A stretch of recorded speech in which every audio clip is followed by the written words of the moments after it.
The found footage horror Strange Harvest, it isn't a brand new release. It hit theaters earlier this year and has been on digital for a bit now. I finally got around to seeing it. So among the plethora of found footage movies, does this one stand out as good?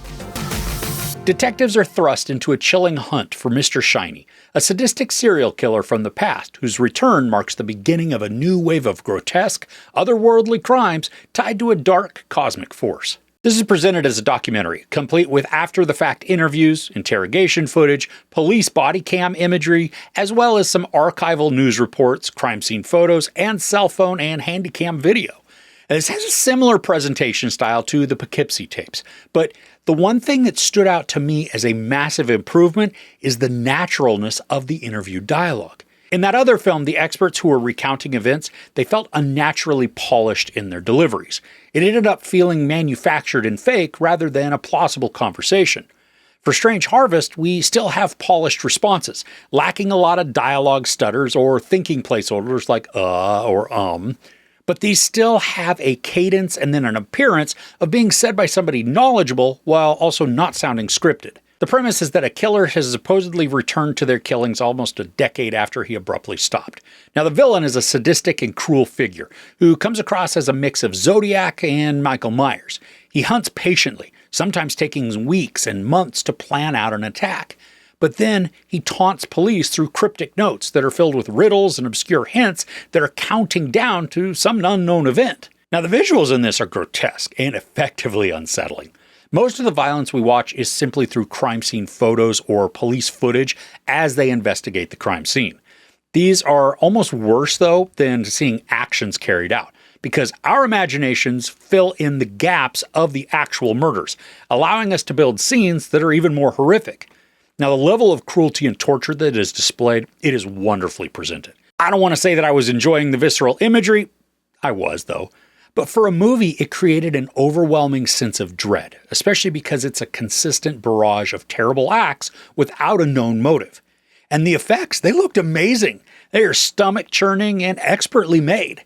And when we are shown scenes of violence as they occur, which is usually just thanks to a live stream or maybe a cell phone camera, these can be disturbing, but also have less realism to them. There's one instance when we get to see someone shot. And while that is horrific, there are slight timing issues that make it stand out more as movie magic. I mean, it still worked within the context, but it wasn't as effective as seeing the after photos of an attack and then having to imagine all that took place to create such a scene. There's also a large amount of unease once we begin to get more insight and then glimpses of Mr. Shiny. Not only is the costume upsetting, but the confidence displayed through hulking and deliberate movements make for an ominous tone that doesn't dissipate quickly. The story surprised me at the sense of urgency it was creating, even though this is only recounting what occurred in the case, so it's not a real-time investigation where an active pursuit is happening. But somehow the storytelling and script establish the sense of impending dread early on and then can maintain it all the way through to the end. I appreciated the taut pacing the film contains. It's 94 minutes, and it doesn't waste time on fluff or tangents that don't reinforce the thrills. While this isn't nail-biting or intensely chilling the entire runtime, the suspense and intrigue build exponentially, allowing for a natural progression where the story understands what the trajectory is and then builds right up until the end. Now, another unexpected element for me was the possible inclusion of supernatural or maybe mystical elements. I mean, the story doesn't 100% solidify an answer on this, but it does suggest through some creative camera effects and other strange aerial visions that there could be something more at play than strictly just the physical world that we can see and feel. And while this might sound like it creates situations that are eye-rollingly dumb, I found that it added a new level of intrigue and peculiar possibilities that just made the story even more inventive and unsettling. I wish, though, in some instances, especially when recorded visuals would bend or distort, that there was a deeper dive into what could have caused it. They usually took place when Mr. Shiny was in the frame, creating an assumption of power disruption or an unseen force at play. I'm pretty certain I inferred correctly, but since we have all sorts of expert interviews, to have a tech person attempt to provide clarity on what was going on with the equipment could have made the impact even greater than it already was. I think what could be the largest hurdle for enjoyment in this is the very end. It's vague and not solidly defined.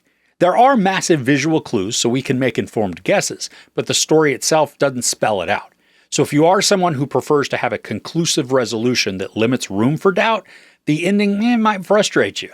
I found the ending to support what I was already suspecting, so I didn't mind the lack of a singular solution. Overall, I'm bummed that I missed Strange Harvest in the theater. This is a refreshingly imaginative presentation of a found footage faux documentary horror. The practical effects are gruesome and nasty, effectively creating chills through distressing imagery. The pacing maintains pressure thanks to a solid story progression, building urgency along with dreadful intrigue to create a narrative that is going to leave you restlessly unnerved. There's no sex, some brief nudity, a lot of profanity, and then a ton of gory violence. I give Strange Harvest 4 out of 5 couches. Okay, so this is an awesome entry in the found footage genre. Have you seen it yet? I would love to hear what you thought of it in the comments below. If you enjoyed this review, please give it a like. Also, don't forget to share and subscribe. I'm Chris. This is Movies and Munchies. Thanks for couching with me.